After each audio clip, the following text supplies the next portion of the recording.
అందరికీ నమస్తే. Digital stories కి స్వాగతం. ఈ రోజు మనం వినబోయే కథ పేరు మనసున మనసై. రచయిత గజ్జెల దుర్గారావు గారు రాశారండి ఈ కథని. ఇంకా కథలోకి వెళ్ళిపోదామా? కరుణ వాటర్ బాటిల్, ఫ్లాస్క్, చిన్న టవల్ సంచిలో పట్టుకు వెళ్దామా? కాళ్ళకు 2 సాక్సులు తొడుక్కుంటూ అడిగాడు ఆనందరావు. ఎందుకండి, నడిచేదారిలో అన్నీ దొరుకుతాయట. ఎంత తక్కువ బరువుతో వెళ్తే అంత తేలిగ్గా నడవగలం. సరే ఉండనియండి, మీకంటే ఎక్కువ తెలుసా ఏంటి నాకు అంది కరుణ లగేజీ బ్యాగులకు లాక్ వేస్తూ. అయినా ఆ సాక్స్తో నడిస్తే ఏంటి, చెప్పులతో నడిస్తే ఏంటి? చెప్పిన మాట వినవు చాదస్తం కాకపోతే రుసరుసలాడాడు ఆనందరావు. చిరునవ్వే సమాధానం కరుణ నుండి. ఇద్దరు హోటల్ రూమ్లో నుంచి బయటకు వచ్చి చిన్నగా నడుస్తూ రోడ్డు ఎక్కారు. గిరి ప్రదక్షిణ చెప్పులు వేసుకుని చేయకూడదు. ఏం కాదులే పదండి అందామే భర్త చెయ్యి పట్టుకుని అడుగులు వేస్తూ. రాత్రి 11 అయింది. శరత్కాలపు వెన్నెల వెలుగులో వాతావరణం ఆహ్లాదకరంగా ఉంది. సాయంకాలం బాగా కురిసిన వానకు తడిసిన చెట్లు, ఆకులు నీటి బొట్లను రాలుస్తున్నాయి. రాత్రిపూట వ్యాపారం చేసుకునే షాపుల వాళ్ళు అన్నీ సర్దుకొని సిద్ధంగా ఉన్నారు. ఒక ఆధ్యాత్మిక శోభ కనిపించింది కరుణకి. భక్తి, వ్యాపారం అనిపించింది ఆనందరావుకి. ఆనందరావు గుంటూరులో ఎంఆర్ఓగా పనిచేస్తున్నాడు. ఇంకో 4 ఏళ్ల సర్వీస్ ఉంది. కరుణ గృహిణి. 32 ఏళ్ల అన్యోన్య వైవాహిక బంధం వారిది. ఆయనది తీరికలేని ఉద్యోగం. నిఖార్సైన మనిషిగా డిపార్ట్మెంట్లో మంచి పేరుంది. ఆనందరావు హేతువాది. గుళ్ళు, పూజలు అంటే పెద్దగా ఇష్టపడ్డం. కరుణ పరమభక్తురాలు. చెట్టులో, పుట్టలో, రాయిలో, రప్పలో సైతం దేవుణ్ణి చూసే తత్వం తనది. భార్య భక్తిని, పూజల్ని ఎప్పుడూ అడ్డుకోలేదు ఆయన. భర్త నాస్తికత్వాన్ని ఏనాడూ తప్పు పట్టలేదు ఆవిడ. వాళ్ళకి 2 పిల్లలు, సుమన, సౌరవ్. బెంగళూరులో సాఫ్ట్వేర్ ఇంజనీర్ సంబంధం తెచ్చి ఏడాది క్రితం సుమనకి ఘనంగా పెళ్లి చేశారు. సౌరవ్ బీటెక్ ఫైనల్ ఇయర్ చదువుతున్నాడు. పిల్లల విషయంలో వారికి ఏమాత్రం సంతోషం మిగలేదు. భర్త సంతోష్తో గొడవపడి 2 నెలలుగా పుట్టింట్లోనే ఉంటుంది సుమన. కూతురు చెప్పిన కష్టాలు విని అల్లుడి మీద లీగల్గా యాక్షన్ తీసుకోవడానికి సిద్ధమవుతున్నాడు ఆనందరావు. మరోవైపు సౌరవ్ చదువు ఏమాత్రం ముందుకు పోవట్లేదు. అతనికి చదువు మీద ఆసక్తి ఉండట్లేదు. ఈ పరిణామాలతో వారింట ఒక నిశ్శబ్ద అశాంతి నెలకొంది. ఒకరోజు రాత్రి భోజనాలు అయ్యాక కరుణ ఆనందరావుతో, మనం పెద్దవాళ్ళం అయిపోతున్నాం, నాకు మోకాళ్ళ నొప్పులు మొదలయ్యాయి, కోపండంటే ఒకటి అడుగుతా మరి అంది సోఫాలో భర్త పక్కన కూర్చుంటూ. ల్యాప్టాప్లో ఆఫీస్ మెయిల్స్ చూస్తున్నాడు ఆనందరావు. ఏంటన్నట్లు చూశాడు ఆమె వైపు తల తిప్పి. ఒకసారి అరుణాచలం గిరి ప్రదక్షిణకి వెళ్దామండి, భక్తితో కాకపోయినా నా కోసం రండి ప్లీజ్ అంది ఆమె కాస్త బెరుగ్గానే. నాకెక్కడ ఖాళీ ఉంటుంది కరుణ అన్నాడు ఆయన కుదరదుగా అన్నట్లుగా. అదే దొరుకుతుంది, ప్రయత్నించండి. మీరు గుళ్ళోకి రావద్దు, పూజ చేయొద్దు, కాస్త నాతో నా పక్కన నడిస్తే చాలు అంది కరుణ భర్తను ఒప్పించడానికి ప్రయత్నిస్తూ. కాసేపు ఆలోచించిన ఆనందరావు, సరేలే వచ్చే శనివారం వెళ్దాం అన్నాడు. కరుణ ఆనందానికి అవధుల్లేవు. అలా వారి యాత్ర మొదలైంది. ఆనందరావు, కరుణ నడుస్తున్నారు. భక్తి పారవస్యంతో ప్రశాంతంగా కొందరు, ఉత్సాహపూరిత వేగంతో కొందరు, ఎలాగోలా ఓపిక తెచ్చుకొని కొందరు నడుస్తున్నారు. ఇంద్రలింగం దగ్గర 8 శివలింగాల రూట్ మ్యాప్ బోర్డు చూస్తూ ముందుకు వెళ్లారు. 1 కిలోమీటర్ నడిచేటప్పటికి కాస్త అలిపొచ్చింది కరుణకి. గమనించిన ఆనందరావు, కరుణ కాసేపు ఆ బెంచ్ మీద కూర్చుందాం పదా అన్నాడు. ఇద్దరు రోడ్డు పక్కన ఉన్న బెంచ్ పైన కూర్చున్నారు. పిల్లలు కూడా ఉంటే బాగుండేదండి అందామే అరికాళ్లను ఒత్తుకుంటూ. ఏం పిల్లలే కరుణ, సుఖం సంతోషం లేని పిల్లలు అంటూ బరువుగా నిట్టూర్చాడు ఆనందరావు. ఈ అరుణాచలంలో గిరి ప్రదక్షిణ చేస్తే సమస్యలు తీరిపోతాయట అందామె నవ్వుతూ. చురుగ్గా చూశాడు ఆయన ఆవిడ వైపు. అందుకే లాక్కొచ్చావా నన్ను అన్నాడు. కాసేపు నిశ్శబ్దం. ఎంతో ఇష్టపడి ఘనంగా పెళ్లి చేశాం. పిల్లని నానా కష్టాలు పెట్టి పంపాడు. వాడిని లోపల వేయించి మక్కలు ఎరగదీస్తా చూడు అన్నాడు కాస్త ఆవేశంగా. రాక గుడికి వచ్చాం. ఈ 2 రోజులు అన్నీ మర్చిపోయి ప్రశాంతంగా ఉండండి ప్లీజ్ అంది భర్తని శాంతపరుస్తూ. రాత్రి 12 దాటింది. రోడ్డుకి 2 వైపులా దీపాల కాంతిలో ఒక ప్రశాంత ఆధ్యాత్మిక చైతన్యం కనిపిస్తుంది నడుస్తున్న వారిలో. నైరుతి లింగానికి సమీపంలోకి వచ్చాక కరుణ, టీ తాగుదామా అని అడిగాడు ఆనందరావు. నేనే అడుగుదాం అనుకుంటున్నా, అక్కడ టీ స్టాల్ ఉంది పదండి అందామే. కూర్చోండి సారు అంటూ 2 ప్లాస్టిక్ స్టూల్స్ చూపించింది టీ స్టాల్లోని మహిళ. 30 ఏళ్లు ఉంటాయి అటు ఇటుగా. తెలుగువాళ్ళ మీరు సంతోషంగా అడిగింది కరుణ. అవునమ్మా, ఇక్కడ షాపులు నడిపే వాళ్లలో సగం మంది తెలుగోళ్లే అందామె గాజు గ్లాసులు వేడి నీళ్లలో కడుగుతూ. చక్కెర తక్కువేసి 2 మంచి టీ పెట్టు. ఏం పేరు నీది అంటూ అడిగాడు ఆనందరావు. లక్ష్మీ సారు, బిస్కెట్స్ ఏమైనా ఇమ్మంటారా అందామె. ఏం వద్దు, టీ చాలు. ఒక్కదానివే నడుపుతున్నావా షాప్ని అడిగాడు ఆయన. లేదండి, ఇదిగో షాప్లో నిద్రపోతున్నాడు మా ఆయన. సాయంకాలం అంతా గొడవాడి తాగొచ్చి పడుకున్నాడు అంది నిష్ఠూరంగా. ఆనందరావుకి కోపం వచ్చింది. ఆడకూతురు ఒక్కతే కష్టపడుతుంటే తాగి దున్నపోతులో పడుకున్నాడు చూడు రాస్కెల్ అనేశాడు. ఊరుకోండి, మనకెందుకు అంది కరుణ భర్త చేతిని తాడుతూ. టీ బాగుందమ్మా, వెరీ గుడ్ అంటూ 100 రూపాయలు ఇచ్చాడు ఆనందరావు. చిల్లర ఇవ్వబోతుంటే ఒక్కదానివే కష్టపడుతున్నావు ఉండని అన్నాడు. అప్పుడే టీ కొట్టు లోపల నిద్రపోతున్న లక్ష్మి భర్త శ్రీను లేచి వచ్చాడు బయటికి. అతన్ని చూస్తూనే, ఏమయ్యా, ఆడమనిషి రాత్రిపూట కూడా కష్టపడి పనిచేస్తుంటే బాధ్యత లేకుండా తాగి పడుకున్నావా అని అడిగాడు మొహం మీదే. ఈ రోజేనండి నేను తాగి పడుకుంది, అసలు రోజు రాత్రులు కొట్టు నడిపేది నేనే అన్నాడు అతను. ఆనందరావు ఒకంత ఆశ్చర్యంగా చూశాడు కరుణ వైపు. ఎందుకని అంటూ కొనసాగించాడు. ఏం లేదు సారు, సాయంకాలం ఇద్దరికి పెద్ద గొడవైంది, తట్టుకోలేక తాగొచ్చి పడుకుండిపోయా అన్నాడు అతను స్టూల్స్ సర్దుతూ. ఊరు కాని ఊరొచ్చారు, కష్టపడి పనిచేస్తున్నారు, తాగే అలవాటు తప్పు కదా అంది కరుణ పెద్దరికంగా. లేదమ్మా, ఎప్పుడో గాని తాగను. పొద్దున మా అమ్మ నాన్న వచ్చారు ఊరు నుండి, నేను ఇంట్లో లేను. వాళ్లతో గొడవ పెట్టుకుని అంత దూరం నుండి వచ్చిన వాళ్ళకి కనీసం అన్నం కూడా పెట్టకుండా పంపేసింది. కళ్ళమటి నీళ్లు పెట్టుకుని వెళ్లారంట, పక్కింటోళ్ళు చెప్పారు. ఇది చేసింది కరెక్టేనా, మీరే చెప్పండి అన్నాడు అతను బాధపడుతూ. కరుణకి నోటమాట రాలేదు. లక్ష్మి వైపు చూసింది ఏంటి అన్నట్లు. ఏదో మాట పెరిగింది అమ్మగారు అంటూ తలదించుకుని నసిగింది లక్ష్మి. అయిందేదో అయింది, పెద్దాళ్ళు కదా, నువ్వే ఒకసారి ఫోన్ చేసి తప్పయిందని చెప్పు, ఒక అడుగు తగ్గితే పోయేదేమీ ఉండదు, సరేనా అంటూ లేచింది. కరుణను అనుసరించాడు ఆనందరావు. అడుగులు నెమ్మదించాయి. ఏమండి, ఆ అబ్బాయి లేచి వచ్చి జరిగింది చెప్పాక ఆ అమ్మాయిదే తప్పనిపించింది, లేదంటే అతన్ని తిట్టుకుంటూనే ఉండేవాళ్ళం కదా అంది. అవును కదా అన్నాడు ఆనందరావు. 4వ శివాలయం దగ్గర ఆగింది కరుణ. లోపలికి వెళ్ళొచ్చింది. ఆనందరావు బయట నిల్చొని ఉన్నాడు. కరుణ బయటకొచ్చాక నడుద్దామా, కాసేపు కూర్చుంటావా అని అడిగాడు. నడుద్దాం, కానీ మీరు కోపడినంటే ఒక మాట చెప్పనా అంది. కోపం ఎందుకు, చెప్పు అన్నాడు ఆయన.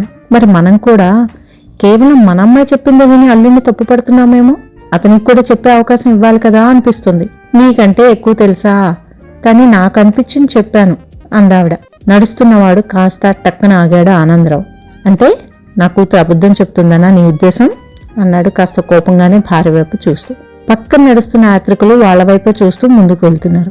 కాస్త చిన్నగా మాట్లాడండి, నా మనసుకు అనిపించింది మీతో అన్నాను అంతే అంది అనునయంగా. ఆనందరావు కాస్త మెత్తపట్టాడు. ఇప్పుడేం చేద్దామంటావు అడిగాడు సాలోచనగా. ఒకసారి అతనితో ఫోన్లో మాట్లాడదాం అంది కాస్త బెదురుగా. ఎప్పుడు, ఇప్పుడా 1 గంట అయింది. మనలా కాదు ఈ పిల్లలు, వాళ్ళు పడుకునేది ఈ టైంలోనే. భర్తను ఒప్పించడానికి ప్రయత్నిస్తోంది కరుణ. మౌనంగా ముందుకు నడిచాడు ఆనందరావు. కొద్దిసేపు అయిన తర్వాత నెమ్మదిగా జేబులోంచి ఫోన్ తీసి అల్లుడికి ఫోన్ చేశాడు. ఫోన్ మోగుతుంది. సంతోష్ లిఫ్ట్ చేయలేదు. చూసావా, తీశాడేమో, అందుకే చేయను అన్నాడు అసహనంగా. వర్క్లో ఉన్నాడేమోనండి, అతనే చేస్తాడు చూడండి అందామె. 5 నిమిషాలు అయ్యాక ఆనందరావు ఫోన్ మోగింది. కరుణ మొహం వెలిగిపోయింది. అల్లుడు చేశాడనుకుంటా చూడండి అంది.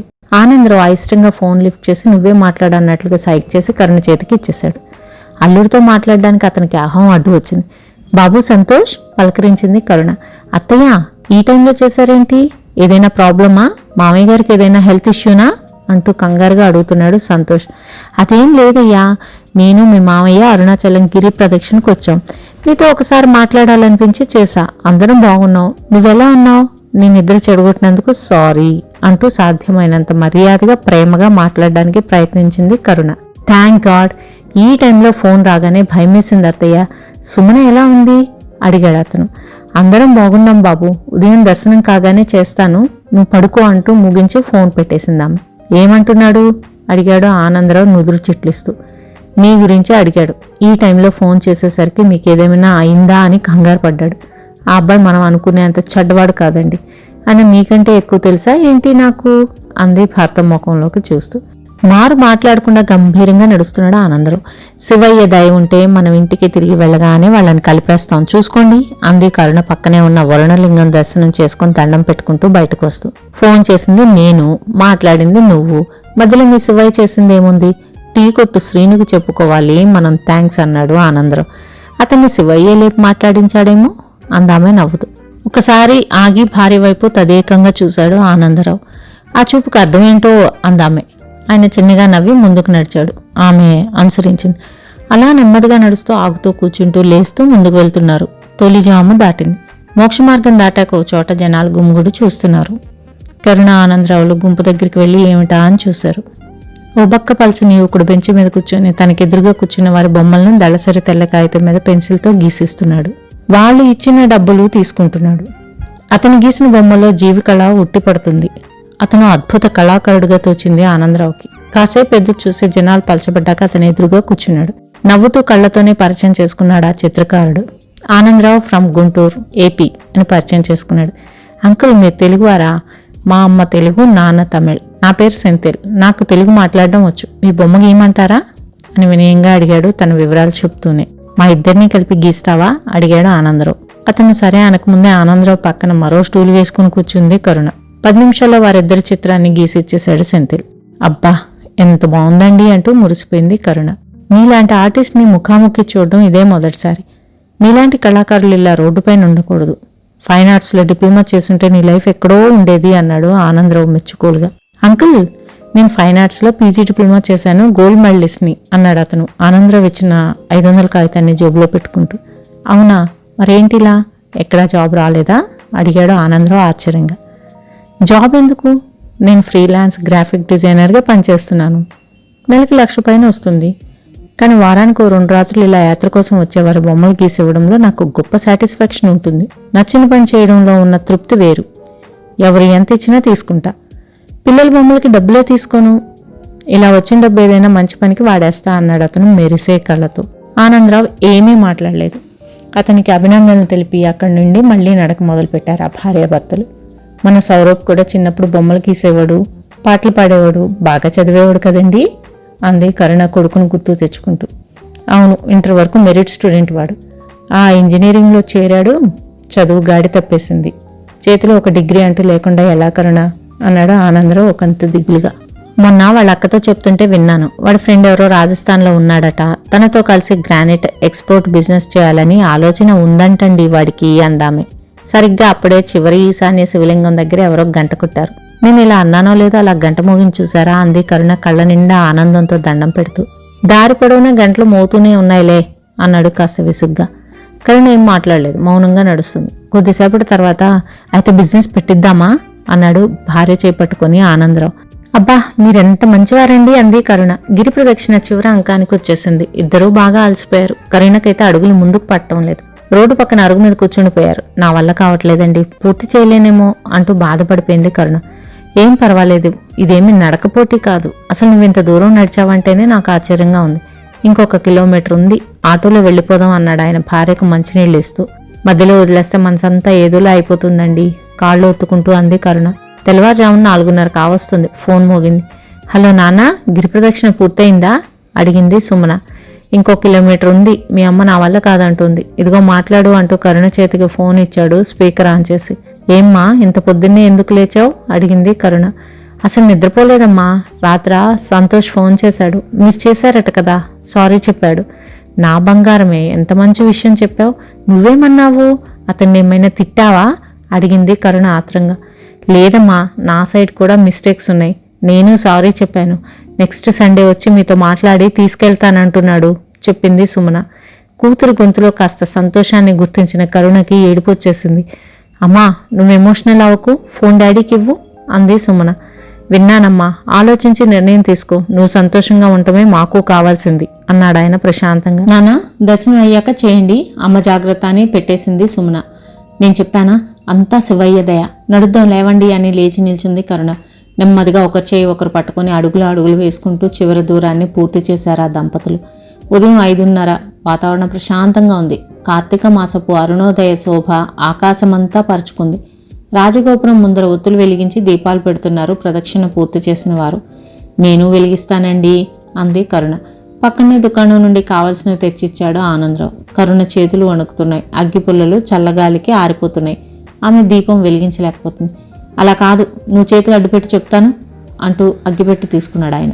ఆమె అరచేతులు 2 అడ్డం పెట్టింది. ఆయన 2 పుల్లలు తీసి ఒకేసారి గీసి టక్కున వెలిగించాడు. కరుణ మనసు ఉప్పొంగిపోయింది. ఏమండి, మీరు గుడి ముందర దీపం పెట్టారు అందామె కళ్ళ వెంట జలజల ఆనంద బాష్పాలు రాలుతుండగా. లేదు, నేను నీకు సాయం చేశాను అంతే అన్నాడు ఆనందరావు స్థిరంగా. ఆమె జ్యోతిని కళ్ళకద్దుకుంది ప్రశాంతంగా. ఒక్క రాత్రిలో పిల్లల కష్టాలన్నీ తేలిపోయాయి. దేవుడు ఉన్నాడండి, అయినా మీకంటే ఎక్కువ తెలుసా నాకు. ఆమె గొంతు జీరపోయింది. ఏడవకు, బయట ప్రపంచంలో తిరుగుతూ ఇంట్లో సమస్యలకు మూలాలు తెలుసుకోలేకపోయాను నేను. 4 గోళ్ల మధ్య ఉంటూనే ప్రపంచాన్ని చదివేశావు నువ్వు. నాకంటే నీకే ఎక్కువ తెలుసు అంటూ ఆమె భుజం తట్టాడు ఆనందరావు. గిరి ప్రదక్షిణ ఫలితంగా సమస్యలు తేలిపోయాయి అని బలంగా అనుకుందామె. సమాజంలోని మనుషుల పోకడని దగ్గరగా చూడడం వల్ల ఇంట్లో సమస్యలకు పరిష్కారం దొరికింది అనుకున్నాడు ఆయన. ఆమె మనసులో ఏముందో ఆయనకు తెలుసు, ఆయన మనసులో ఏమనుకుంటున్నాడో ఆమెకి తెలుసు. ఆకాశం 4 చినుకులు రాల్చి అక్షింతలు చల్లింది వారిపైన. ఫ్రెండ్స్, ఈ కథ ఇంతటితో సమాప్తం. తిరిగి మరొక మంచి కథతో నెక్స్ట్ వీడియోలో కలుద్దాం. Thank you very much for listening.